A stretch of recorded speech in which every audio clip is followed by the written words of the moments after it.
You take life when you have to, as I do. I have only one more life to take. Then it is done. Welcome to Watch Mojo, and today we're counting down our picks for the deaths of villains and other antagonistic characters that felt most deserved. Needless to say, a spoiler warning is in effect. Can you do it? I have to. Number 50, Thanos. Avengers Endgame. Keeping track of the MCU's kill count isn't easy, considering that he wiped out half of all life, though it's safe to say that Thanos has the most blood and dust on his hands. You should have gone for the head. Thanos isn't just given one, but two crowd-pleasing send-offs. First, Thor does what he should have done on Earth, going for the head. When another Thanos returns to finish what his predecessor started, the climactic battle builds to a confrontation between the Mad Titan and Iron Man. Thanos celebrates too soon as Tony snaps him and his army out of existence.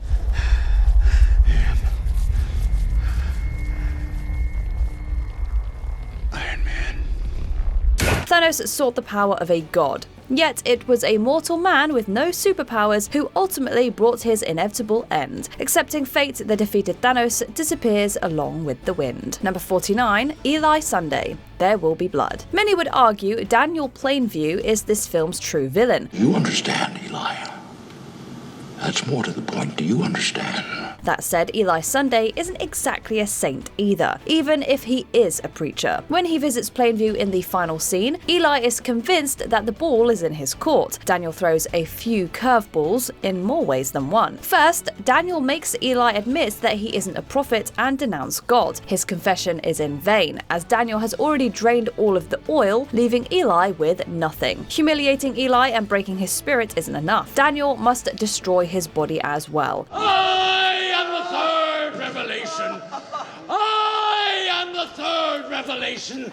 I told you I would eat you. I told you I would eat you up. God isn't answering Eli's pleas for help as Daniel turns him into a human bowling pin, before finishing him with an actual pin. Number 48, the T-1000. Terminator 2, Judgment Day. Part of what makes the T-1000's defeat so satisfying is that he seems virtually invincible. Even after the T-800 shatters the liquid metal Terminator to pieces, the T-1000 quickly reassembles.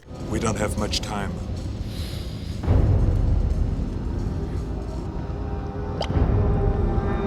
If that didn't finish it, what will? This sets up for a second climax with the T-1000 appearing more hellbent than ever. It legitimately fools the audience, and John, when the T-1000 takes on Sarah's form. As the real Sarah blasts the T-1000 to the edge, the T-800 resurfaces for the final shot. What's left of the T-1000 collapses into a vat of molten steel.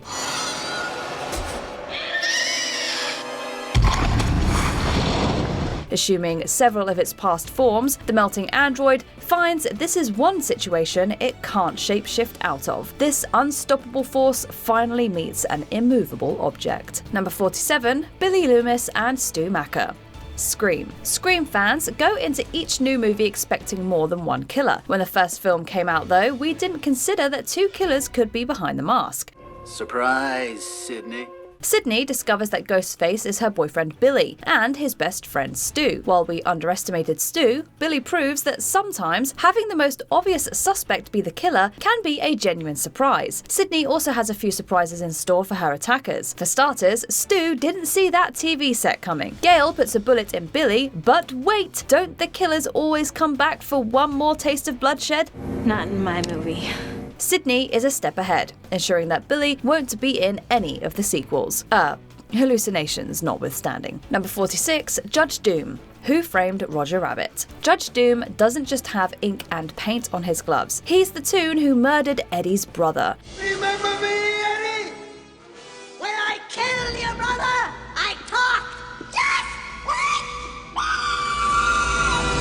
With his plans to wash away Toontown nearly foiled, Doom seeks to ensure that his freaky red eyes are the last thing Eddie ever sees. Doom's undoing carries a few degrees of irony. Eddie, who had held a prejudice against toons for the longest time, gets the upper hand with a cartoon weapon. Yet it's Doom's own creation that marks his, well, doom. As Dip floods the floor, Doom drowns in the very thing he sought to destroy his enemies with.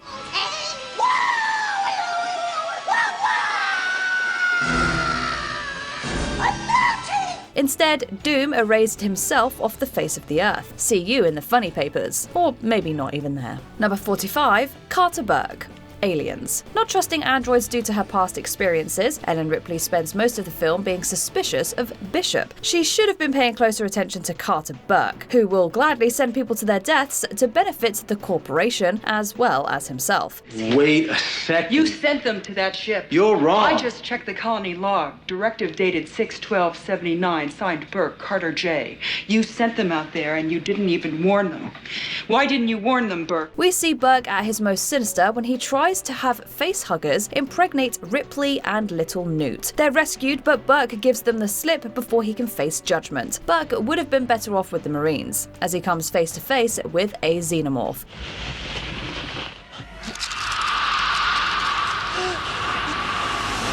A deleted scene would have given Burke an even more brutal demise. Finding Burke cocooned and impregnated himself, Ripley leaves him with a grenade. Whichever version you prefer, Burke got what he deserved. Number 44, Benny Gabor. The Mummy. How is it that in a movie called The Mummy, we detest his wormy sidekick most of all? To call Benny a coward would be an understatement. He's a parasite who will betray anyone, including those he calls friends, to save his own hide. You came back from the desert with the new friend, didn't you, Benny? But friend, you were my only friend. What the hell are you doing with this creep, huh, Benny? What's in it for you? Although Benny has left him for dead and brought danger to his door, Rick O'Connell still tries to help him as a Hamunaptra falls. When greed gets the best of Benny, Rick isn't too broken up about leaving his old buddy behind. While Benny avoids being crushed, that would have been a quick death compared to what the Scarabs have in store for him. Considering that Benny is a thin-skinned insect, it's only fitting that actual bugs would devour his flesh. Number 43, John S. Fitzgerald. The Revenant. It's unclear what exactly happened to the real John Fitzgerald, but we know Hugh Glass spared his rival's life because of his newfound status as a US Army captain. I need a horse and a gun. No, you need rest and something to eat. I'm going after him. No. You'll never find him without me. The Revenant provides more closure as Glass finally tracks down the trapper who killed his son and left him to rot. Since the creator gave Glass a chance, he concludes that Fitzgerald deserves the same opportunity. He sends the wounded Fitzgerald down the stream, letting the powers that be decide what becomes of him. That said, it's not like Glass is giving Fitzgerald a fighting chance. Fate isn't as forgiving towards Fitzgerald, who the Arikara immediately apprehend.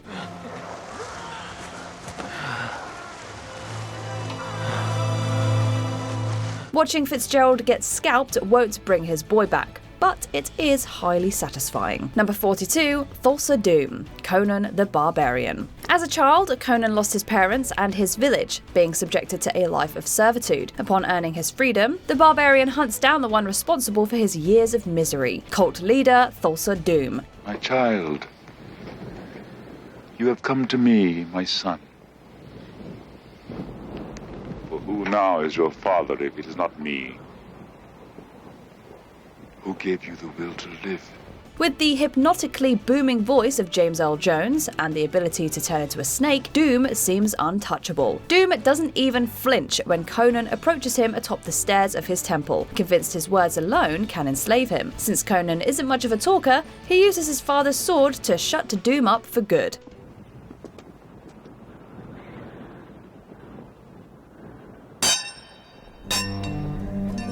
Freeing people from a cult is a bit like slaying a snake. The most effective course of action is to cut off the head. Number 41, Salem Abu Aiz. True Lies. From one Schwarzenegger movie to another, secret agent Harry Tasker struggles to separate his work and personal lives when terrorist Salem Abu Aiz kidnaps his daughter, Dana. Harry, they get a hostage. It's Dana. What do you mean? My Dana? I'm real sorry, Harry. I don't know what to say. The final act of True Lies is one of the craziest ever committed to screen, upping the stakes with every ludicrous moment. As Dana clings to a jet piloted by her father, Aziz holds them at gunpoint. Harry throws Aziz off his high horse, but simply having the villain plummet to his death isn't enough for James Cameron. In a stunt that falls somewhere between high-octane action and Three Stooges comedy, Aziz gets stuck on a missile. Harry sends him off with a classic Schwarzenegger one-liner, killing two birds with one stone in the process. You're fired. Number 40, Johnny Ringo, Tombstone. While it's been theorized that the real Johnny Ringo took his own life, some believe his rival, Doc Holliday, was responsible. I didn't think you had it in you. I'm your huckleberry. Why, Johnny Ringo, you look like somebody just walked over your grave. Tombstone takes the romanticized route, and we're happy it does. Although one is far more sadistic than the other, Ringo and Holliday have a fair deal in common. Both are sidekicks who stand on their own, both have a death wish, and both hate each other from the moment they cross paths. After sharing more than a few heated confrontations, Ringo and his Huckleberry settle the score once and for all. The build-up takes its time, making the audience sweat in their boots. Poor soul. He was just too high-strung. The duel is over faster than it starts, however. Winning their game, Doc taunts Ringo, who's pushing up daisies. Number 39, Fernand Mondego, The Count of Monte Cristo. It might not be the most faithful adaptation of Alexandre Dumas' novel, but 2002's The Count of Monte Cristo knows what it wants to be, a swashbuckling adventure. The finale gives the audience what they want as friends turned enemies, Edmond Dantes and Fernand Mondego put their rivalry to rest. Edmond. How did I escape? With difficulty. How did I plan this moment? With pleasure. That doesn't mean they let bygones be bygones. Edmund is willing to abandon revenge in exchange for being with his loved ones. Fernand, meanwhile, won't walk away from everything he worked so hard to steal, especially with nothing else on the horizon. Edmund's skills with a sword have vastly improved since Fernand stabbed him in the back years ago. What happened to your mercy? I'm a count, not a saint. Revenge can be satisfying, but in Fernand's case, it's what ultimately marks his final resting place. Number 38, Norman Stansfield, Leon the Professional. There are unhinged Gary Oldman performances, and then there's Norman Stansfield. Bring me everyone. What do you mean everyone?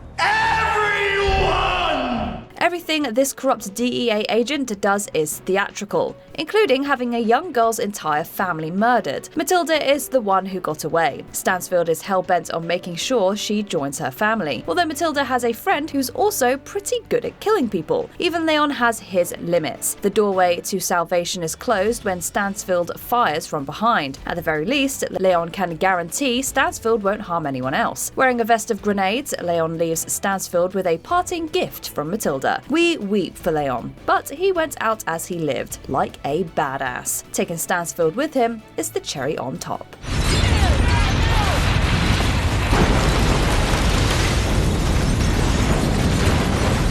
Number 37, Madeleine Mama Madrigal, Dread. Even if she is a ruthless drug kingpin, we also admire Mama for rising through the ranks. The picture's pretty old, but that's her.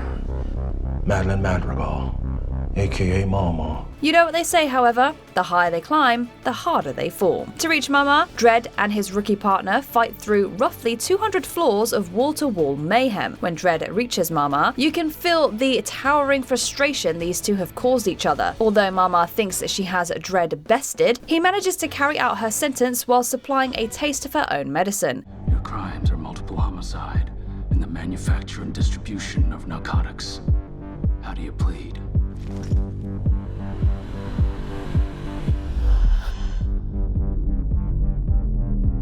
Defense noted. In addition to throwing the book at Mama, Dread tosses her out of a window, but not before making the drug lord inhale a little slow-mo. This allows every ounce of dread Mama experiences on the way down to sink in. Number 36, Alonzo Harris, Training Day. Alonzo Harris is convinced that he's above the law, and he kind of is. To protect the sheep, you gotta catch the wolf. And it takes a wolf to catch a wolf, you understand? This LAPD detective spends most of the movie getting away with literal murder. You can add attempted murder to his laundry list of crimes as rookie officer Jake Hoyt survives the hell Alonzo puts him through. Alonzo still believes that he can force the neighborhood to carry out his dirty work. Instead, they stand by Jake, letting him leave with the evidence that'll bury Alonzo. With no money, minions, or even a badge left, Alonzo flees like the criminal he is.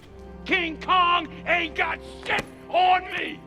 He doesn't get far, as the Russian mafia is waiting for him. Alonzo might have placed himself above King Kong, but both meet their end amid a fleet of bullets. Number 35, Warden Samuel Norton. The Shawshank Redemption. Some people are beyond redemption. Despite claiming to be a man of God, Warden Norton has committed more unforgivable sins than some of the men in his prison. I believe in two things: discipline and the Bible. Here you'll receive both. Put your trust in the Lord. Your ass belongs to me. Welcome to Shawshank. One of those inmates, Andy Dufresne, brings about the crooked warden's downfall. Upon escaping, Andy exposes Norton's numerous crimes to the public. With his dirty laundry hanging out to dry, it's all but guaranteed that Norton will go from incarcerator to incarcerated. Norton chooses an alternative the church has taken a firm stance against, showing that he never practiced what he preached. Norton had no intention of going that quietly. Norton avoids spending the rest of his life in a cell, but we're sure whatever awaits him on the other side is even more hellish. Number 34, Arian Rudd. Lethal Weapon 2. When we think of movie villains with diplomatic immunity, Arian Rudd immediately comes to mind. A criminal parading as a South African diplomat, Rudd waves his political powers around like a get-out-of-jail-free card. We do have a serious diplomatic situation here, which I will be taking up with your State Department first thing in the morning. Well, you got me quaking in my boots, but I'm still gonna bring you down. My dear officer, you could not even give me a barking ticket. Sergeants Martin Riggs and Roger Murtaugh aren't known for operating within boundaries, however. Their investigation eventually takes them to the docks, where Riggs drops a load on Rudd's enforcer, Peter Vorsted. Just when you thought that would be the coolest death in the movie, Rudd rears his ugly head again, treating his diplomatic immunity as if it were a bulletproof vest. A vest won't protect you if the shooter aims for the head, which Murtaugh does. It's just been revoked. Can we get an applause-worthy one-liner to go with that? Number 33, Captain Harrison Love, The Mask of Zorro.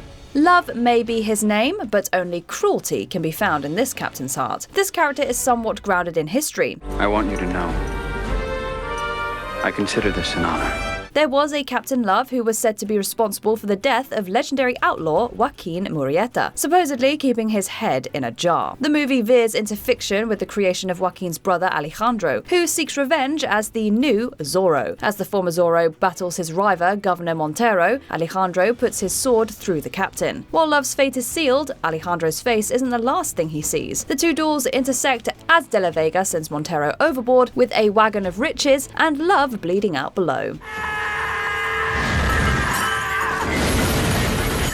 Now that's what we call a gold rush. Number 32, Stavros. Double Team. Mickey Rourke plays a terrorist in a buddy picture starring Jean-Claude Van Damme and Dennis Rodman. Were you expecting a subtle end? If you live today, you'll get to know your son. And if you don't, I'll raise him as my own.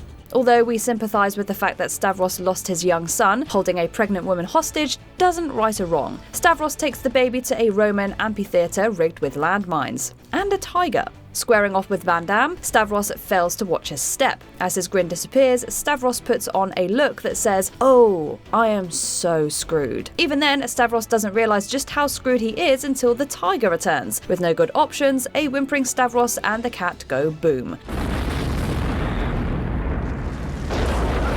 As for the heroes, they're spared from the explosion, thanks to the greatest product placement ever. Number 31, Calvin Candy, Django Unchained. Even when he plays criminals, we usually find ourselves rooting for Leonardo DiCaprio's characters. This isn't the case with Calvin Candy, the most detestable excuse for a human being DiCaprio has ever sunk his teeth into. Gentlemen, you had my curiosity, but now you have my attention. This barbaric plantation owner is ready to kill Django's wife at the dinner table. Being a businessman, Candy presents Django and Dr. Schultz with a deal in exchange for Brumhilde's freedom. Schultz is willing to empty his wallet, but he draws the line at shaking Candy's hand. Some viewers may take issue with Schultz essentially signing his own death certificate upon shooting Calvin. You really want me to shake your hand? I insist. If you insist. Much like a bowl of candy though, we can see why this is so hard for him to resist. Payback was simply too sweet. Number 30, Igor Korchinov. Air Force One. One of the greatest undoings of movie villains is hubris, as is the case of Igor Korchinov, who hijacks the president's plane in this thriller. Korchinov boasts about his pending escape via parachute. I got a parachute! Whatever happens, you lose, and I win! However, his need for theatrics takes up valuable time, allowing the commander-in-chief to tackle and restrain him before deploying his parachute prematurely. He then delivers a literally killer send-off line in a way only Harrison Ford can. Get off my plane. Number 29, Castor Troy, Face Off. This thriller from action auteur John Woo makes the most of a can't-miss premise, with John Travolta playing Sean Archer, who switches bodies and identities with terrorist Castor Troy, played by Nicolas Cage. It's like looking in a mirror, only not. Towards the end, Archer is receiving a merciless assault from Troy when he notices a spear gun. Not giving up easily, Troy tries to wrangle it from him and carves up his borrowed mug. You're right, Sean. I've misbehaved. I need to be punished. This is more than enough motivation for Archer to pull the trigger and shut Troy up once and for all. This scene, as well as much of the rest of the movie, would not work the same without its stars acting like and playing off each other. Number 28, Brad Wesley, Roadhouse. Speaking of spears, here's another. Now come on out, Dalton. This town is big enough for both of us. Let's talk about this. In the climax of this classic of late 80s machismo, the power-mad Brad Wesley, played by Ben Gazzara, unsuccessfully throws one at Patrick Swayze's heroic bouncer, James Dalton, before trying to kill him with another. But while Dalton is obviously physically stronger than Wesley, this scene also demonstrates his emotional strength, as he doesn't deliver what would surely be a brutal final blow. For a moment, Wesley thinks he has the upper hand. No! It's over! But the townspeople he's tormented all these years aren't nearly as merciful. The sound of the coffee table glass shattering is still music to our ears.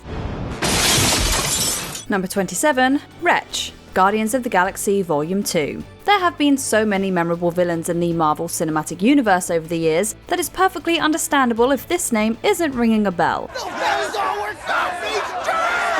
Wretch, played by Evan Jones, isn't anywhere close to being the primary antagonist of the second Guardians of the Galaxy movie, and while joining Taserface's mutiny against Yondu was certainly a lot, what really ensured our hatred of him was his torment of Baby Groot.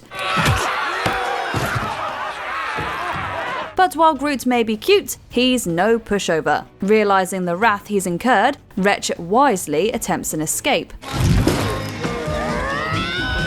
The key word here being attempts, as Groot ensnares him and sends him over the catwalk. It's a swift, brutal, and incredibly satisfying demise.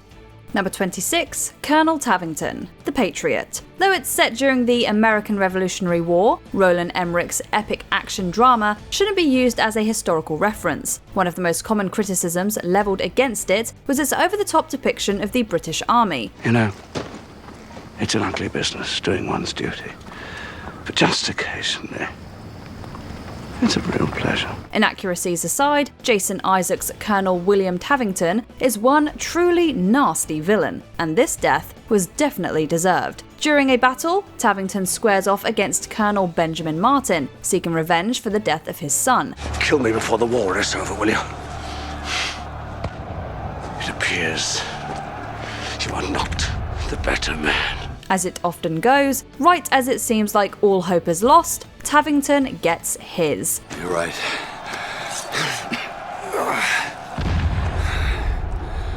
My sons were better men. Of course, it wouldn't be nearly as satisfying if Isaacs wasn't so adept at depicting such a remorseless character. Number 25, Yseph Terasov, John Wick. So many bullets have been fired and bodies have been dropped over the course of 4 John Wick movies that it can be easy to forget that it all started because the titular hitman sought revenge for the death of his beagle, Daisy. In that moment, I received some semblance of hope. An opportunity to grieve unalone. And your son took that from me. The party responsible is Yseph Terasov, the impulsive and cold-hearted son of a Russian mob boss, played by Alfie Allen. Wick comes out of retirement and pulls out all the stops to track down Yseph, and even his own father knows his fate is sealed. Make the arrangements. Yseph tries to downplay the weight of his action, but Wick literally won't let him get the last word in. Number 24, Felix and Z. You're next. If you're in the mood for a slasher that has more going for it than just blood splatter, we highly recommend You're Next. A family is terrorized by a masked clan, only for it to be revealed that two of the members orchestrated it in a twisted inheritance scheme. You two better be getting enough money to pay us.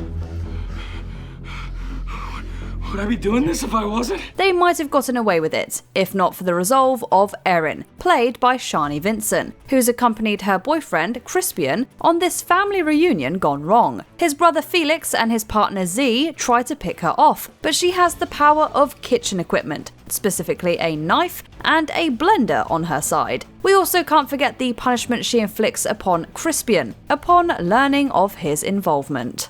Where's Felix? I stuck a blender in his head and killed him. Oh. Okay. Number 23, Bill. Kill Bill, Volume 2. It's pretty simple. If you have two movies called Kill Bill, Bill had better be killed by the end of the second one. You overreacted? Is that your explanation? No, I didn't say I was going to explain myself. While David Carradine's gravitas and Quentin Tarantino's writing does make Bill more sympathetic than he might seem on paper, we can't forget about all the pain he's inflicted upon Beatrix. When the two finally have their long-anticipated showdown, it's fairly short on action, as Bill accepts his fate just as quickly as Beatrix delivers it.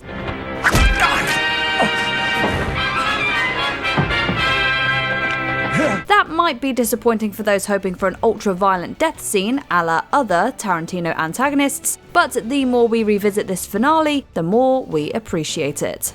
Number 22, Captain Vidal, Pan's Labyrinth. Though director Guillermo del Toro's films are full of fantastical monsters, arguably none of them are as frightening as Captain Vidal, the psychopathic officer and stepfather to young Ophelia. Yo estoy aquí porque quiero que mi hijo nazca en una España limpia y nueva.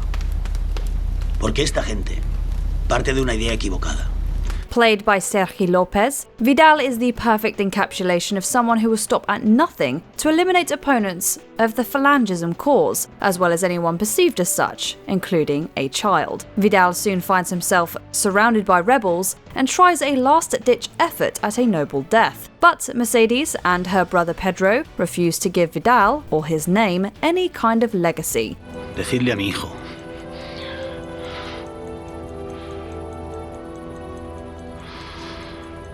Decidle a qué hora murió su padre. Decidle que yo... No. Ni siquiera sabrá tu nombre. Though much of Pan's Labyrinth is grim and bleak, moments like this remind us that evil can only persist for so long. Number 21, Howard Payne, Speed. The premise of this 90s action thriller about a runaway bus that can't go under 50 miles per hour is so good that it would be impossible to completely screw up. But it also wouldn't be the same without the talents of Dennis Hopper. You're crazy. You're f***ing crazy. Oh, no. Poor people are crazy, Jack. I'm eccentric.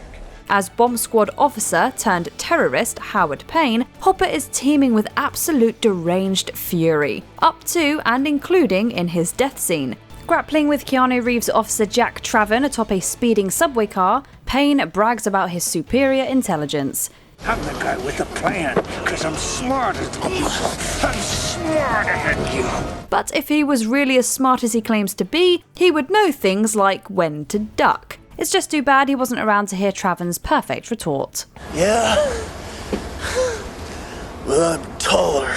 Number 20, Mola Ram, Indiana Jones and the Temple of Doom. While we love a face-melting demise as much as the next person, that iconic scene was more terrifying than satisfying. Mola Ram, on the other hand, is a single despicable person whose defeat we keenly anticipated from the moment he appeared and attacked a person's heart.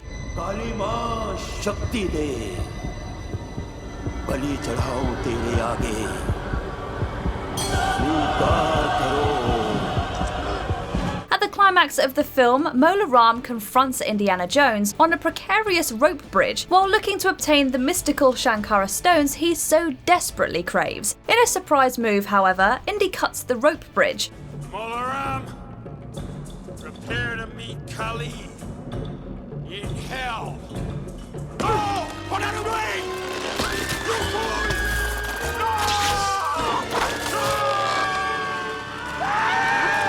Jones and Ram struggle for the stones as they hang from the bridge, but Ram's greed to catch a burning hot one spells his undoing. He promptly falls to his doom and gets up close and personal with a few crocodiles.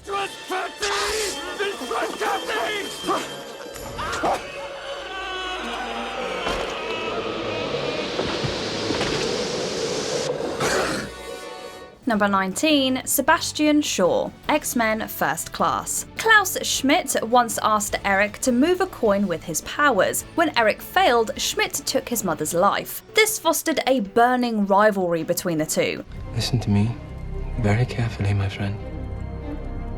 Killing Shaw will not bring you peace. Peace was never an option. After Schmidt changed his name to Sebastian Shaw, he finally confronted Eric. During an opening in the battle, telepath Charles Xavier freezes Shaw in place. It's here where we see an antagonist fall and a villain rise. Eric uses a coin to finally dispatch his old foe.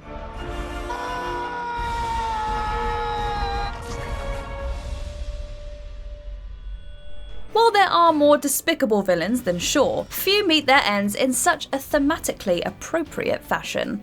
Number 18, Alma Coin, The Hunger Games Mockingjay Part 2. Mockingjay, may your aim be as true as your heart is pure. Speaking of coins, this duplicitous leader of the Second Rebellion made us actually appreciate the dastardly President Snow for his forthrightness. Alma Coin was the president of the ostensibly eradicated District 13. She drummed up a propaganda campaign against the capital with Katniss Everdeen as their figurehead, or figuratively, their Mockingjay. Though her cause was just, Coin secretly made ruthless plans in order to usurp the enemy. She even let innocents like Katniss's sister Prim perish to achieve her goals. After realizing Coin will just become another Snow after the war, Katniss aims an arrow and puts Coin down.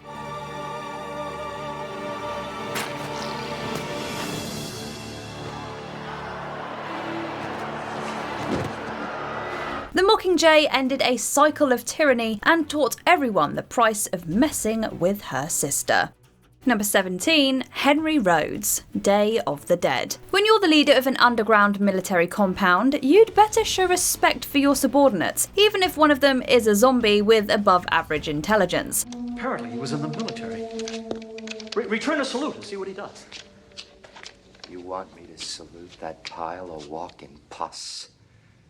Salute my ass. Upon finding himself in charge, Captain Rhodes slowly starts to lose his mind. He becomes quick to dispatch any dissenters without a second thought. When the base becomes overrun with zombies, Rhodes puts his self-preservation above all else. But karma returns to haunt him in the form of Bud, a zombie in the scientist's domestication program with a bone to pick. After the undead man shoots Rhodes, the panicked captain picks the wrong door.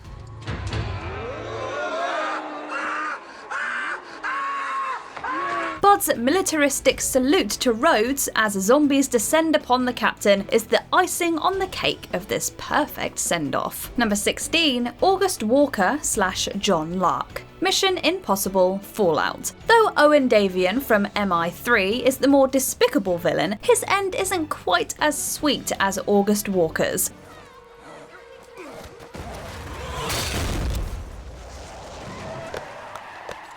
Sporting a luscious mustache, Walker is initially Ethan's anti-hero ally that we really got behind. But when he's revealed to be nuclear arms buyer John Lark, with intentions for global catastrophe, we realise what a formidable and dangerous foe he really is. The only real threats are in this room, and we have them. Do you? Go. Ethan Hunt and the team track him to India. After a thrilling helicopter chase, Ethan and Walker battle on a cliffside. With both hanging from the edge, Ethan yanks the cable one of the helicopters is dangling from and sends it in Walker's direction.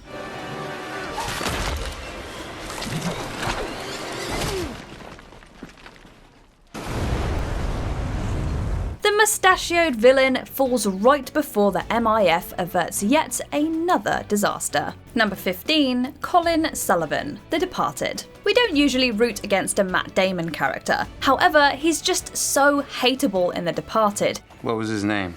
The Departed. He plays Colin Sullivan, a mole in the Massachusetts State Police that's even disloyal to the criminals he's supposed to protect. Upon learning mob boss Frank Costello is an FBI informant, Sullivan aids the police and takes out Costello. Billy Costigan, the police mole in the mob, nearly apprehends Sullivan sometime later, but a lucky break results in Costigan biting the bullet before justice is served. We shuddered at the thought that Sullivan might walk away unscathed, but the last scene shows Sean Dignam coming to the rescue by surprising Sullivan in his home and ending the crooked man's life.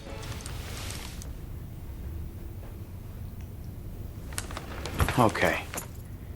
Number 14, Stuntman Mike, Death Proof. Quentin Tarantino has a lot of despicable characters in his movies. Fortunately, he's a master of gleefully taking the villains down before the credits roll. One character whose end we sorely anticipated was Stuntman Mike. This car is 100% death proof. Only to get the benefit of it, honey, you really need to be sitting in my seat. Driving a ride that's virtually death-proof provided he's in the driver's seat, Mike got used to using it as a dangerous weapon against women on roadways. When he sees a woman performing a risky stunt on the hood of a car, he can't help himself. He torments them for what seems like hours. Thankfully, the girls are able to avoid wrecking. They eventually turn the tables and give him a taste of vigilante justice.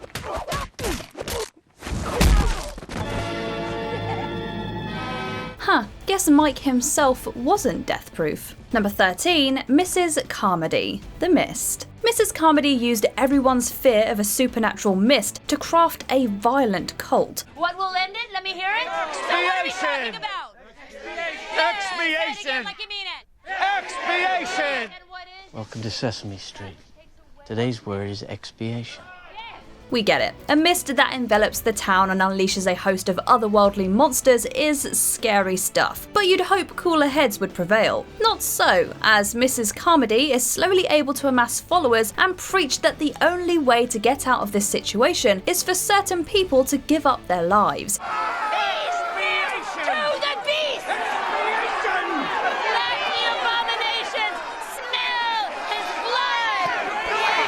While our band of heroes looks to sneak away from the supermarket, Mrs. Carmody incites the crowd and turns her attention to a vulnerable survivor. Out of options, store manager Ollie decides to permanently silence her.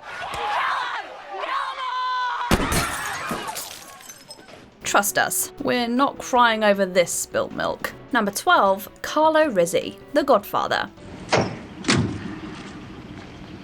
Hello, Carlo.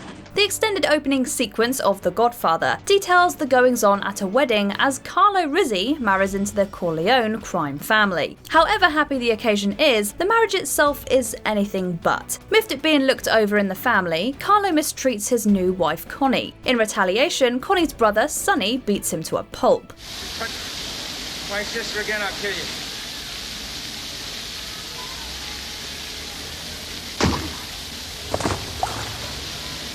Unable to relent, Carlo colludes with a rival family to orchestrate Sonny's brutal assassination. Michael Corleone has his suspicions about his siblings' demise. When he assumes control of the family following his father's passing, he tricks Carlo into basically admitting his involvement before having him taken out.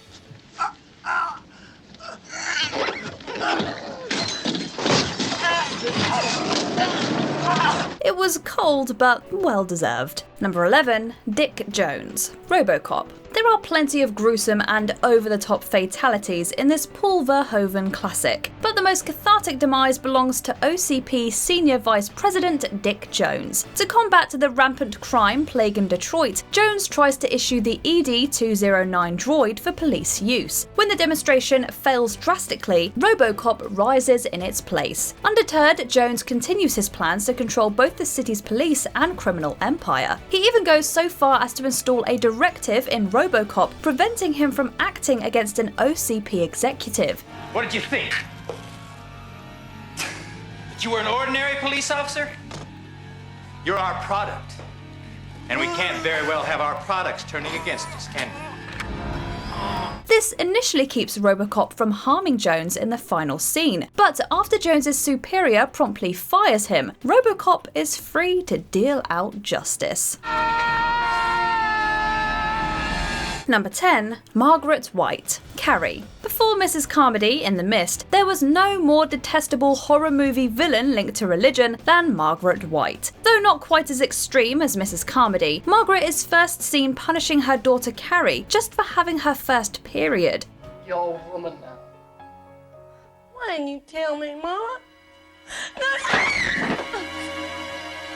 Unfortunately for Carrie, her burgeoning telekinesis only furthers Margaret's belief that she's a witch and ought to be eradicated. After Carrie returns from her horrific prom, Margaret attacks Carrie while pretending to comfort her. Whether consciously or purely by instinct, Carrie uses her powers to bring Margaret's reign of terror to an end.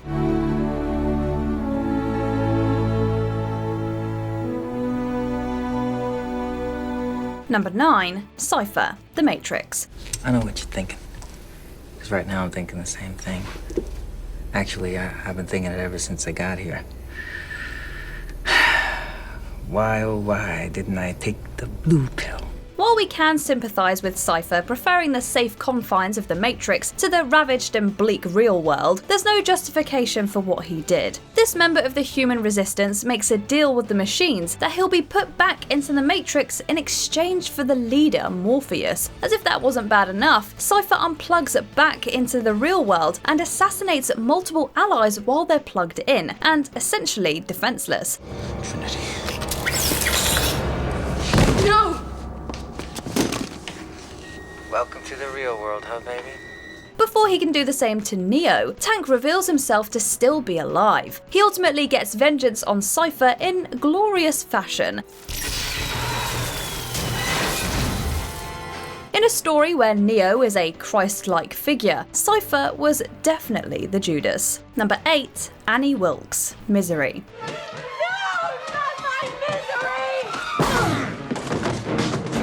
Like both Mrs. Carmody and Margaret White before her, Annie Wilkes continues Stephen King's legacy of writing captivatingly horrendous villainesses. The unbalanced Annie Wilkes holds her favourite author, Paul Sheldon, captive under the guise of nursing him back to health. All the while, she forces him to write his premier character back to life. If he doesn't, he'll face horrible repercussions.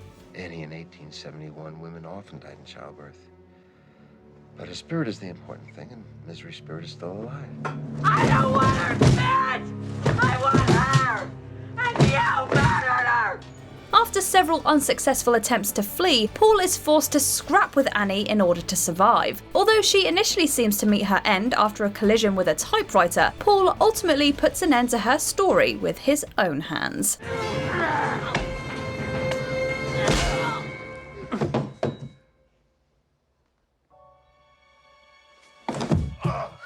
Number 7. Emperor Palpatine. Star Wars Episode 6 Return of the Jedi. Is there a movie villain more classically evil than Emperor Palpatine? He already deserved a terrible fate for luring Anakin Skywalker to the dark side, but not satisfied with ruining one Skywalker, Palpatine tries to tempt Luke to strike down Darth Vader and become evil too. Although an intense lightsaber duel does take place, Luke ultimately refuses to take his father's life. Palpatine rewards this restraint by hitting Luke with Force Lightning.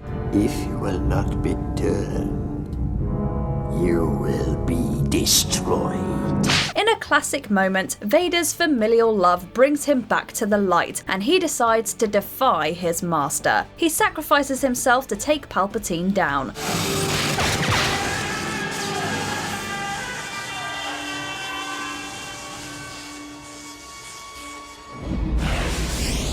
Although The Rise of Skywalker would later play around with the details of the Emperor's end, his demise in Return of the Jedi is still satisfying. Number 6. Bellatrix Lestrange, Harry Potter and the Deathly Hallows Part 2. Death Eater Bellatrix Lestrange became one of the most hated characters in the wizarding world after she took the life of Harry Potter's godfather, Sirius.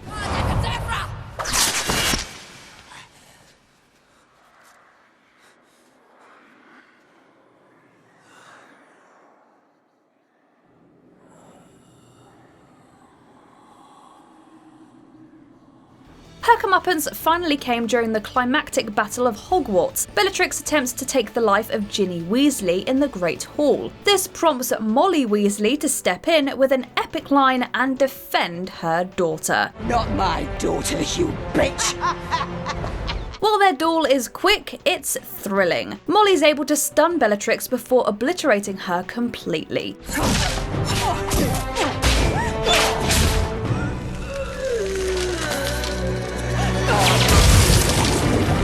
What's really satisfying about Bellatrix's defeat is the fact that it comes at the hands of Molly Weasley, who normally doesn't get to show off how fierce she is on the battlefield. Number 5. Immortan Joe, Mad Max Fury Road. Immortan Joe was the self-imposed leader of the post-apocalyptic city known as the Citadel. The cruel leader ruled with an iron fist. Not only did he hoard the only known water source over its citizens, but he neglected to care about what several of his wives actually wanted. And he's so possessive that he flies into a frenzy when Lieutenant Imperator Furiosa flees with his spouses. Where is she taking them? She didn't take them, they begged her to go! Where is she taking them? A long way from you. For the majority of the movie, Joe's forces chase his wives down. On the ride back to the Citadel, Furiosa finally confronts him on the side of his rig. She makes sure that Immortan Joe will never have the opportunity to mistreat one of his wives again. Remember me? Number 4. The Armitage Family, Get Out. On the outset, the Armitage family seems like your average upper-class family that tries way too hard to show they're accepting of everyone. But it's clear there's something much more sinister going on under the surface. Now, sink into the floor. Wait. Sink.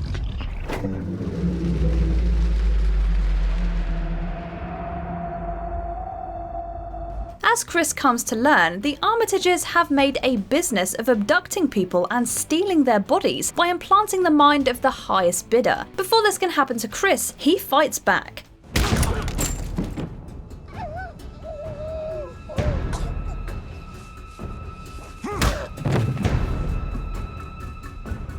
Dean Armitage, his wife Missy, and their eldest son Jeremy all receive brutal but just ends.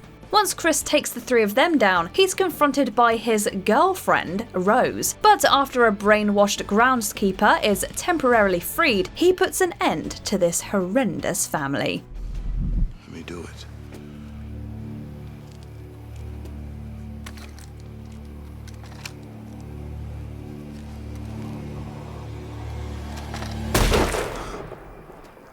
Number 3. Hans Gruber, Die Hard. We love to hate this villain so much, it almost circles back to just love. This is partially because Hans Gruber took out Harry Ellis, a character we just plain hated. John, how can you say that after all these years, huh? John.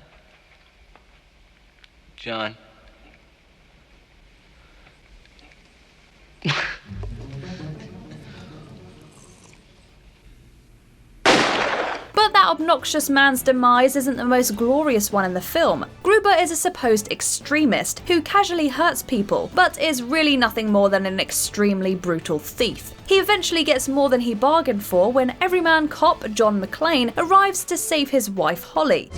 Happy trails, Hans.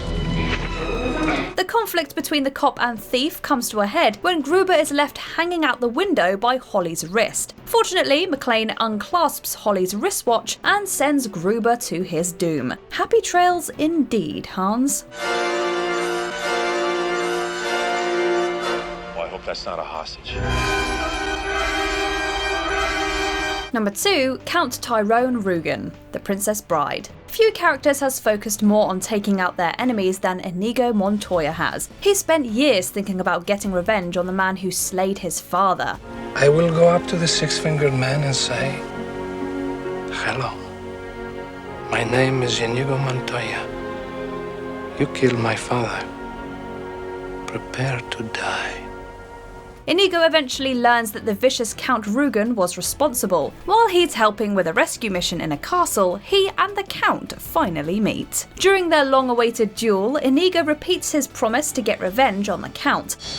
Hello! My name is Inigo Montoya. You killed my father. Prepare to die. Stop saying that! For a moment, it seems like it won't happen at all, but Inigo's sheer tenacity and will ensures that he finally gets closure and avenges his father by slaying the Count. Offer me everything I ask for. Anything you want. I want my father back, you son of a bitch.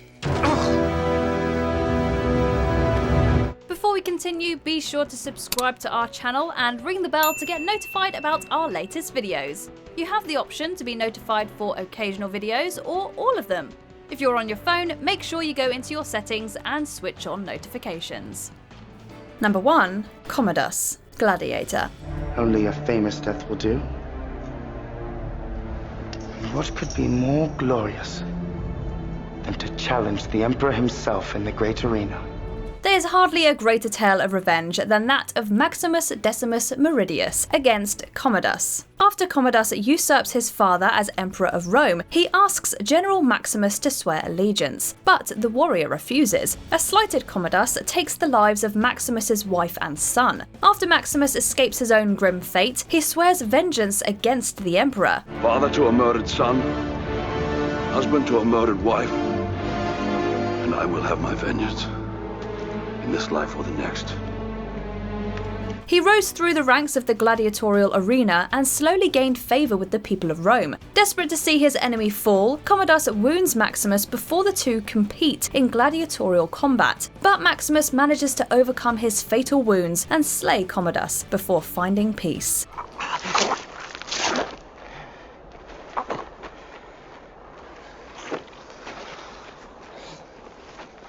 Which villain defeat did you take the most satisfaction in? Let us know in the comments. I'm sorry. I couldn't resist.